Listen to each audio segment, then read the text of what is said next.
Hello everyone, I hope you all are doing well. This side Priya Bhatia, and in this specific video, I will be discussing about activation functions. Till so far, I think we have talked about simple perceptron multi-layer network, how it would be created, what is the history behind that. I think now it's the right time that we should understand the need of activation function. In my initial introductory videos, I told you that, while having a neural network architecture with a simple, basic, I would say, perceptron, there was an issue that it won't be able to tackle the non-linear relationships. And we have understood that with the help of an example of XOR function, if you remember, right? That was a non-linear function where a simple perceptron was not able to create a linear boundary. I will try to extend this discussion today, which helps you to understand the need behind activation functions. There are different varieties of activation functions that we have. Definitely, we will not deep dive into each and every activation function in today's session. Maybe I will try to dedicate a separate videos for the same.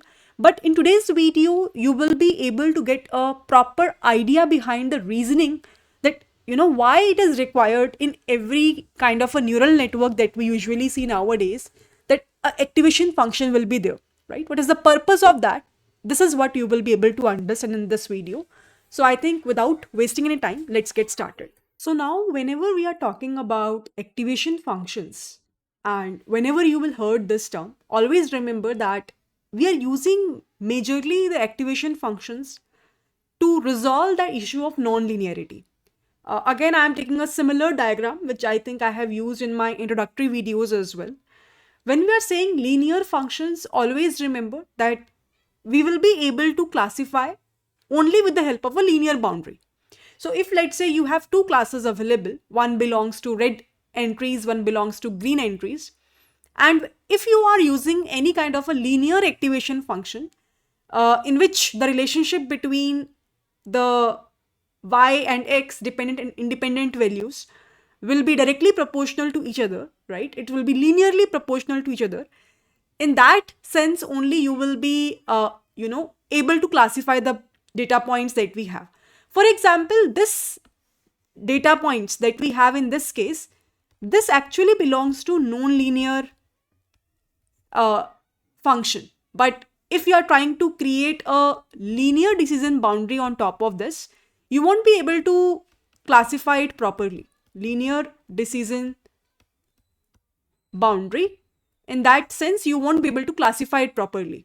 So that is where we will be having a non-linearities, which basically allows us to approximate the complex functions. So here you can see how with the help of this non-linear functions we will be able to classify these green dots to the red dots. And that is the whole and sole purpose of using the activation functions in a neural network. There are few important properties that we have when we're talking about the activation functions. And if we will be having these kind of properties, that would be really helpful. Uh, the very first property is, as I told you, majorly its usage is to resolve that nonlinear uh, boundaries. So definitely we want the activation function to be a nonlinear function so that it will be able to classify the data points which belongs to non-linearities, which follows a non-linear properties, right? So that is the very first thing. If let's say you will be having any function which is y is equals to f of x, so in that function of y and x the relationship will be non-linear, then obviously this activation functions will make a lot of sense. Although we have a linear activation function as well, I will showcase you that in a few minutes, right? Second important property, why actually or genuinely this activation functions will be super helpful, is that these activation functions should be differentiable. Should be differentiable. Why I am saying so? Because I hope that from my previous videos you get to know that there are two important steps in a neural network when we are training our network, right? So if let's say you will be having three input values available with us, and let's suppose that here maybe you will be having two hidden layers. So two neurons available with you. So what will happen? All the data points you will be passing over here. All the data points you will be passing over here as well. And then maybe you are having one activation function which is giving us the final result, which is the value of y cap, right? So what is happening over here? So here in this case, definitely we have used a single, I would say, hidden layer structure. This is the structure which I am talking about over here. So we know that whenever we are talking about the training of this neural network, right? Whenever we are talking about a training of a neural network, there are two steps going ahead. When we are moving from left to right, there is a step of feed forward, right? In which we are trying to multiply the value of input with the weights. And when we are going from right to left, there is a core concept of backtracking, where we are trying to update the weights, right? And the weights, new weights will be updated as what are the old weights that we have minus what is the learning rate, derivative of the loss function that we are using with respect to the value of w. This is the way how the weights will be updated. This is the way how the weights will be updated. So now whatever be the activation function you are using, why we are saying it should be differentiable, so that it will be very, very easy for us to get the newer weights in terms of training the data points, so that we will be able to get the optimized weights. At the end of the day, what we want is, after training, we want the optimized parameters, optimized weights that we will be having, right? That's the whole idea. So definitely what we want is a differentiable activation function. It's the second property. Third property, the kind of activation function that we always try to work with should be computationally inexpensive. What is the meaning of that? The simple meaning, the literal meaning is that the training which we are talking about should take lesser amount of time. So if it is computationally inexpensive, if we will be able to get the faster results, what will happen is training will be done in a very fast-paced manner. That is the next important thing. The fourth important property of any of the activation function, whenever you are trying to use them, you can just have an idea, is something called as zero-centered. Now, I'm not saying that these are all the properties of whatever activation functions we will be using. You will be able to observe that few activation functions have these properties. On the other hand, few of them don't have. But depending upon your use case, depending upon what kind of task you are doing, depending upon how much resources do you have, you can definitely check it out. This is a kind of an ideal scenario I'm talking about, right? Zero-centered, what is the meaning of that? Zero-centered means that the output values are in a symmetrical range and balanced towards the zero, means the mean result will be zero. For example, we have something called as a tanh activation function in which we have a symmetrical value of negative and positive. Its range is from -1 to +1. So the mean of those values will be zero. That is why it is called as zero-centered. So if we will be having this kind of property in any of the activation function, again, it's a great property because it will really help, again, my training to get that convergence very fast. I will explain you this concept in a lot more detail in the upcoming session. But for now, you can understand that when we are saying zero-centered, it means that the mean of the output values will be zero and the data will be symmetrically distributed. The output values will be symmetrically distributed in the positive and negative sense. For example, when we are talking about a sigmoid activation function, I will discuss it in a later on stage today. That is not a zero-centered. I'll talk about the reason behind the same. But yes, these are the, I would say, properties, crucial properties of the activation functions that we have. Now, how many different types of activation functions we have? I will just give you a brief overview of the same as well. One is linear activation function. It's quite simple. whenever we will be having, or whenever we want to create a simple linear decision boundary, right? So in that specific sense, we can go with a linear activation function. But for, I would say, real time per se, it is very rarely used, because I have already told you that the main purpose of the activation functions is to capture the non-linear relationships. So to get the linear decision boundary, we have in machine learning also very interesting algorithms like logistic regression. So genuinely speaking, people are not genuinely using this linear activation function a lot. But today I will showcase you one demo with the help of which you will be able to understand the major difference practically also with respect to decision boundary of linear versus non-linear. So this is a best example of a linear activation function, fx is equals to x. Then we will be having further non-linear activation functions. For example, we have sigmoid, we have tanh, we have ReLU. There are many more. For example, let's talk about something called as a ReLU. It is a non-linear activation function. It is a non-linear activation function. By the way, it is very widely used in the industries also as a part of the hidden layers. You will see that whatever be the hidden layers we have in a multi-layer neural network, maximum time they are using ReLU as an activation function. There is a very genuine reason behind the same. I will talk about when I will discuss this ReLU activation function in a lot more detail. But as per this video, the function indicates fx is equals to maximum of 0, x.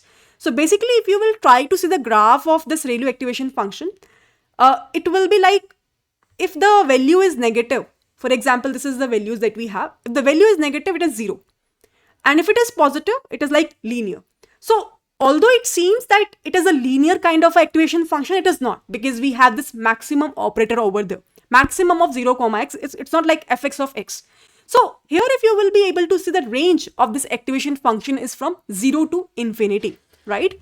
Usually it is taking as a part of a hidden layer, because there is a term called as vanishing gradient descent. So this kind of issue is not applicable in the ReLU activation function. I will talk about this specific thing in a lot more detail in the upcoming video with the mathematical understanding. But for now, you can understand that whenever we are doing a backtracking and we know that the new weights will be updated via this formula, what we want is that this loss function should have some genuine value so that the weight update will happen. If it is equals to 0, or if it is almost equals to 0, in that case, the newer weight and the older weight will almost be equivalent to each other.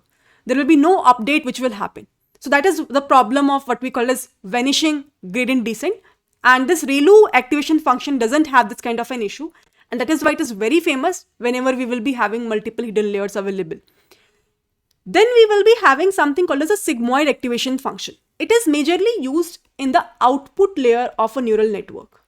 In the output layer of the neural network, the activation function looks like fx is equals to 1 upon 1 plus e to the power minus x. The range is from 0 to 1.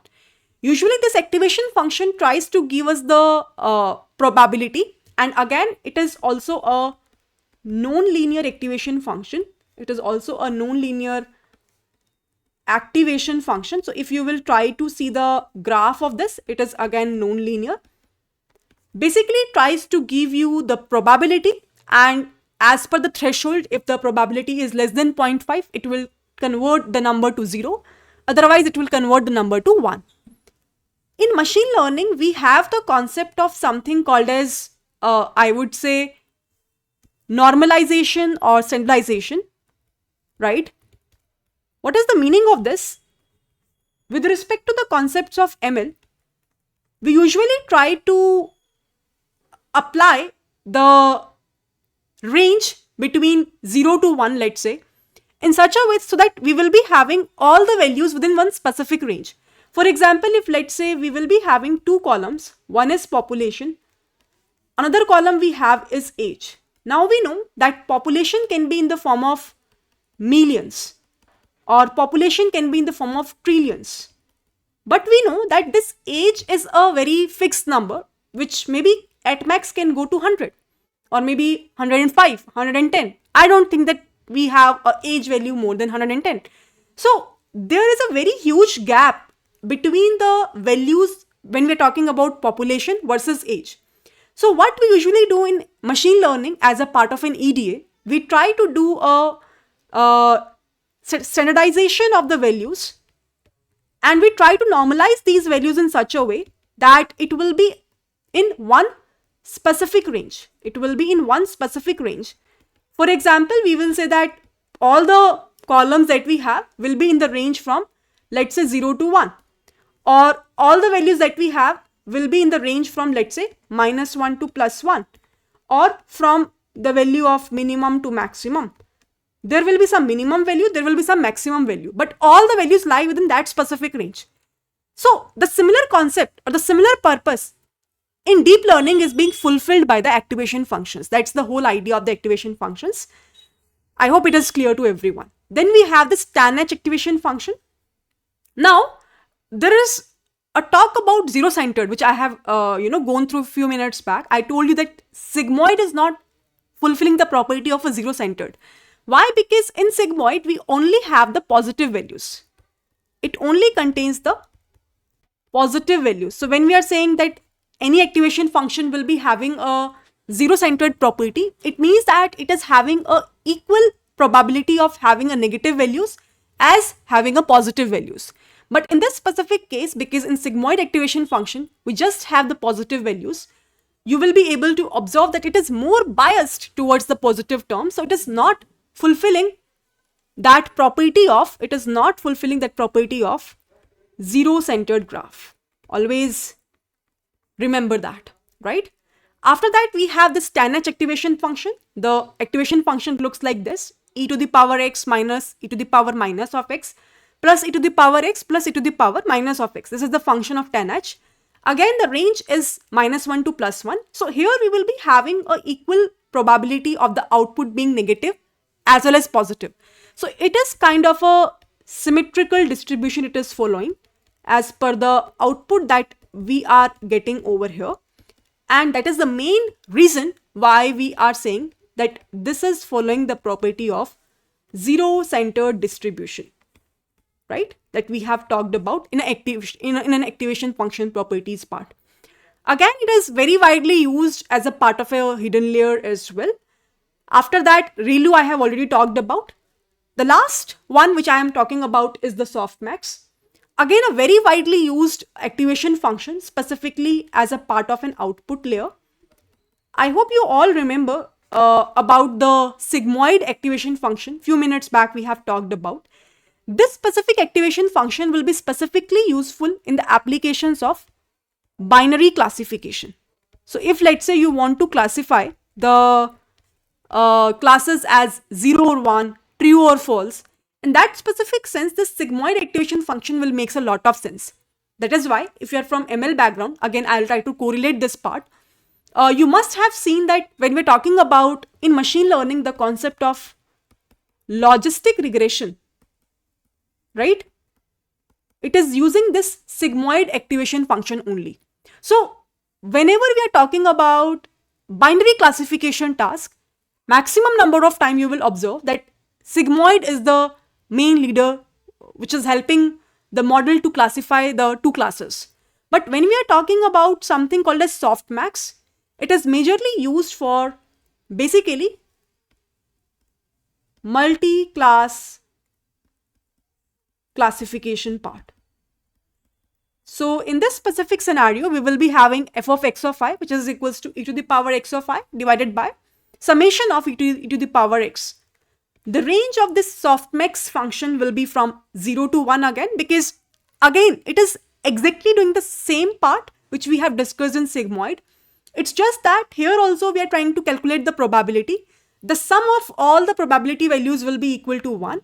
But definitely the range will lie from 0 to 1 because we know as per the threshold, again, either the values will be inclined towards 0 side or it will be inclined towards 1 side.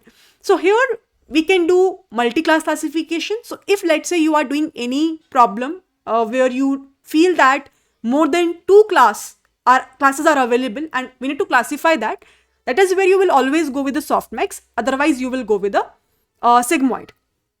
Now, one last thing which I want to showcase before I will wrap up this class. Basically, if you will be able to observe over here, let me open the Colab file first of all, and then maybe we can discuss further. So here you can see, right? So this is the Colab file which I have already created. If you can see over here, what we have done is, or what I have done over here is, I have tried to generate the synthetic data just to showcase you. Obviously, we will do live practical implementation later on where I will try to write the code from scratch, but it is just for the demonstration purpose because today our focus will be on activation functions. I want to showcase you practically as well the importance of this. So here what I have done is I have tried to import and generate a synthetic data, which is a kind of artificial data that we have. After that, we have splitted our data into training and testing, and we have built two models over here. If you can see very carefully, the two models, one belongs to a linear model, another one belongs to a ReLU model. So if you will be able to see in the linear model, I'm using the activation function of linear. Now, because everyone knows that what is linear activation function, so I think I can clearly explain to you. So it's kind of a sequential model we are creating, where in the very first part, we will be having four I would say neurons in which the activation function we're using is linear one in the first layer, and in the output layer we will be having a single neuron which is basically trying to classify a binary classification task, means the answer will be either 0 or 1. Now here we will compile that. This is the optimizer that we are using as Adam. I will talk about this optimizers, what is the meaning of optimizer, how many different types of optimizers that we have in the upcoming video. So don't worry for this part. And again, this loss term also we will use and discuss in the upcoming session. So that is fine. Metrics we are using as an accuracy, and we are returning the model. Similar to that, we are trying to build a non-linear based model as well, which is ReLU. So what we have done exactly the same thing. The only difference which you will be able to observe in this function is, instead of going for a linear activation function, we are here going for a ReLU activation function. So if you will be able to see, it is exactly the same model that we have created in the above part. It's just that here I am using a linear activation, whereas here I am using a ReLU activation. After that, we are trying to do a training and evaluating the models. We are trying to initialize the two models that we have, which is linear and ReLU. And at the very end, we are trying to see the accuracy and the predictions. So what is the linear accuracy that we have and what is the predictions of a linear part. Similarly, for the ReLU part, we are doing the similar thing. And finally, we are trying to do a plotting of decision boundaries that we have. As soon as you will run this code, it might take few seconds to run the code. That's why I have already done this. You will be able to see that when you are using a decision boundary with linear activation, you will be able to see this linear kind of a curve, right? There is a linear kind of a line which you will be able to see, which is classifying the pink colored data points or the pink colored, values that we have with the yellow color. Whereas when we are seeing the decision boundaries with the ReLU activation function, here you will be able to observe it is kind of a non-linear data entries that we have. I hope you can clearly understand. So that is the main purpose. If I will be having this kind of a data, which is shown over here, definitely the linear kind of a boundary won't be able to help this out much. In that sense, definitely a non-linear activation will be the only, I would say, rescue that we have, and that is why there is a need of going towards the non-linear based activation functions.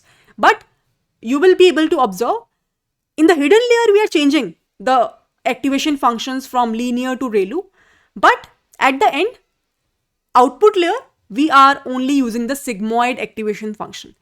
That is the simple thing which I want to convey over here. I hope it is pretty much clear to everyone. That is the overall idea behind the activation functions. So just to wrap up, today basically we have covered up what is the meaning of activation function, why it is required, what are the properties of that. We have talked about majorly 4-5 properties.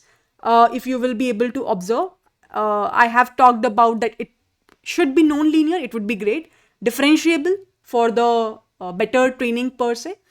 Computationally inexpensive so that faster training will happen. Zero-centered. I have given the example of a 10H to explain the same point. After that, we have talked about the functions that we have genuinely. Obviously, we have a lot more. For example, in ReLU, we have a lot many different components of ReLU, like leaky ReLU, right? We will discuss this in a separate session altogether. But as a brief context, we have understood that we have linear activation function, which is following a linear relationship, and we can create a linear boundary over there. Then we have a sigmoid, which is basically used for binary classification task. Then we have seen that basically the main purpose of activation function is similar to what we have understood in ML terms as a part of a normalization of data points within one specific range. It is somehow similar to that. After that, we have talked about that the sigmoid activation function is not zero-centered because it is only having a positive output values. After that, we have talked about tan H activation function where the range is from -1 to +1, containing a symmetrical distribution of output values. That is why it is zero-centered as well. After that, we have talked about ReLU, in which we have seen that the range is from 0 to infinity. And at the very end, we have talked about softmax, which is basically useful for the multi-class classification task. So this is the overall idea behind today's session. I hope it was insightful. With this, let's end today's video, and I will definitely see you all in the upcoming video where we will discuss a lot more conceptual ideas with respect to deep learning. I hope that you have enjoyed the today's class. Bye-bye everyone and see ya.